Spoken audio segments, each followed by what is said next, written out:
ভারত সরকার জানিয়েছে north sentinel আইল্যান্ডে প্রবেশ সম্পূর্ণ নিষিদ্ধ। কিন্তু কেন?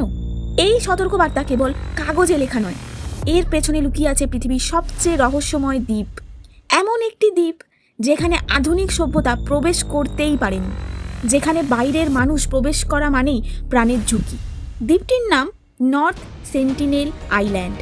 আন্দামান নিকোবর দ্বীপপুঞ্জের মাঝে এই ছোট্ট দ্বীপে থাকে একটি রহস্যময় উপজাতি সেন্টিনেলিস।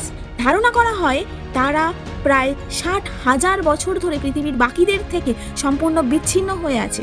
তাদের ভাষা কেমন, তাদের সংস্কৃতি কেমন, তারা কতজন, কেউ জানে না। কারণ সেন্টিনেলিসরা বাইরের মানুষকে দেখলে ভয় পায়, কেউ কাছাকাছি গেলেই তারা তীর ধনুক বর্ষা দিয়ে আক্রমণ করে। তারা মনে করে বাইরের মানুষ ওদের কাছে যাওয়া মানে রোগ, বিপদ, ধ্বংস। 1991 সালে ভারত সরকার কিছু খাবার নিয়ে তাদের সাথে যোগাযোগ করার চেষ্টা করেছিল দূর থেকে, কিন্তু সেখানকার মানুষগুলো আক্রমণ করে। তারপর মানবিক কারণেই ভারত সরকার ঘোষণা করে এই উপজাতিকে জোর করে বদলানো হবে না। তাদের জীবনযাত্রাকে সম্মান জানিয়ে পুরো দ্বীপটিকে নো গো জোন করে দেওয়া হয়।